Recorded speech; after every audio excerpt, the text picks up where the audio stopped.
ध्यान आकर्षण की सूचनाएं। माननीय सदस्य श्री दशरथ गगराय जी। दशरथ गगराय जी। अध्यक्ष महोदय। देंगे आप, शुरू करने दीजिए। देंगे अध्यक्ष महोदय। अध्यक्ष महोदय देंगे आपको, देंगे, बैठे ना, इनको शुरू करने दीजिए। देंगे, शुरू करने दीजिए, फिर आपको दे रहे हैं भाई, वो नाम पुकार दिए हैं, फिर शुरू करने दीजिए। अध्यक्ष महोदय चलिए मेरी ध्यान आकर्षण की सूचना है खरसवा गोलीकांड से संबंधित।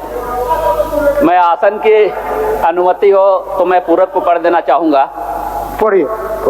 दिनांक 1 जनवरी 1948 ईस्वी को खरसवा में हुए गोलीकांड में शहीद हुए व्यक्तियों के सत्यापन हेतु गृह विभाग के निर्देशानुसार उपायुक्त सरायकेला खरसवा के ज्ञापन 22/गो दिनांक 9/1/2015 के द्वारा एक समिति गठित की गई थी। समिति ने जांचोपरांत स्व डोलो सोय एवं स्व सिंगरह बोदरा को गोलीकांड में शहीद के रूप में चिन्हित किया और सरकार द्वारा इनके आश्रितों को अनुग्रह राशि प्रदान की गई। जिला स्तर पर बनी इस समिति ने अपने प्रतिवेदन में खरसवा गोलीकांड के शहीदों की पहचान हेतु एक महत्वपूर्णकालिक न्यायिक आयोग के गठन का सुझाव दिया था, ताकि इस घटना में शहीद हुए अन्य व्यक्तियों को चिन्हित करने हेतु व्यापक जांच पड़ताल किया जा सके।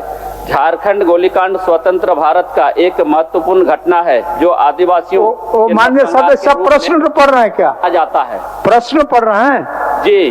पूरक पूछे ना। अध्यक्ष महोदय,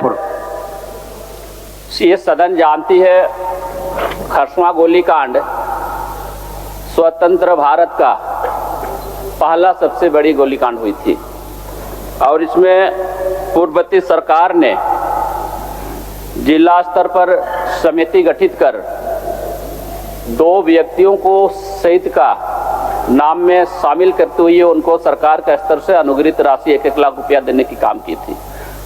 2015 में पूर्ववर्ती सरकार ने ये 2 व्यक्ति को शहीदों का दर्जा दी थी, परंतु हम दुर्भाग्य कहें 2015 के बाद अब तक 10 बरस बीत गई, ये जांच आगे नहीं बढ़ पाई है। मैं सदन के माध्यम से खरसवा गोलीकांड में शहीद हुए लोगों को फिर से चिन्हित करने के लिए एक न्यायिक आयोग का गठन हो, ये मैं सरकार से मांग रखता हूँ। माननीय मंत्री जी, अब सरकार का उत्तर सुन लीजिए। माननीय मंत्री जी। माननीय अध्यक्ष महोदय, खरसवा गोलीकांड निश्चित तौर पर महोदय आज भी आदिवासी संघर्ष और शहादत का प्रतीक है महोदय। खरसवा गोलीकांड 1 जनवरी 1948 को हुआ था महोदय। उसमें जो प्रश्न के उत्तर में दिया गया है महोदय कि खरसवा सरायकेला के उपायुक्त के ज्ञापांक 22/9/2015 को महोदय एक समिति गठन किया गया।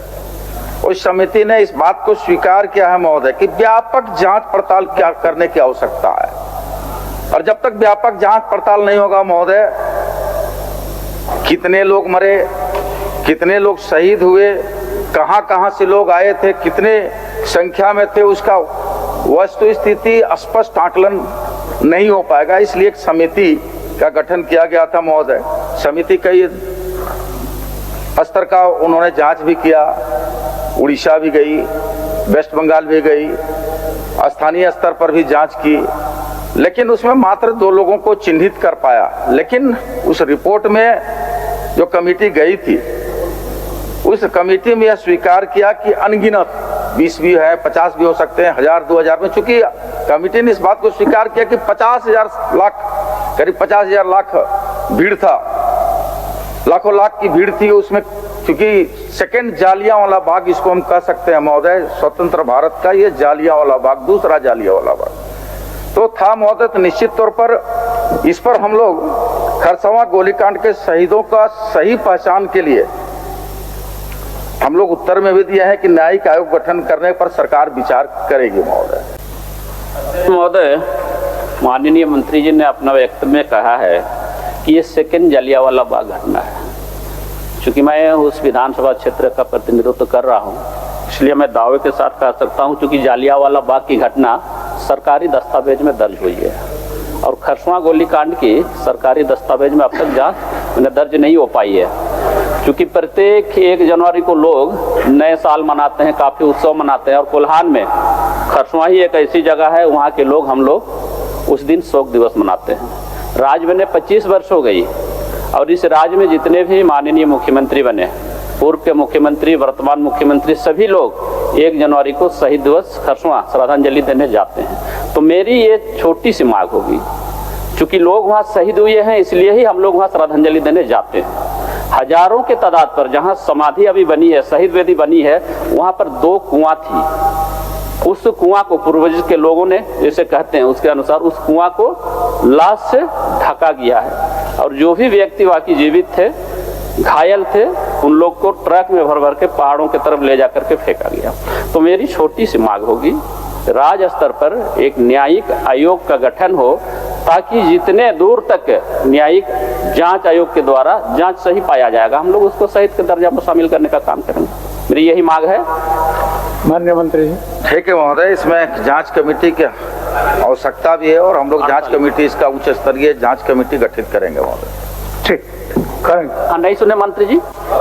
जांच कमेटी का गठन करेंगे, आपका बात को स्वीकार कर लिया माननीय मंत्री। जांच कमेटी गठन होगा। अध्यक्ष महोदय,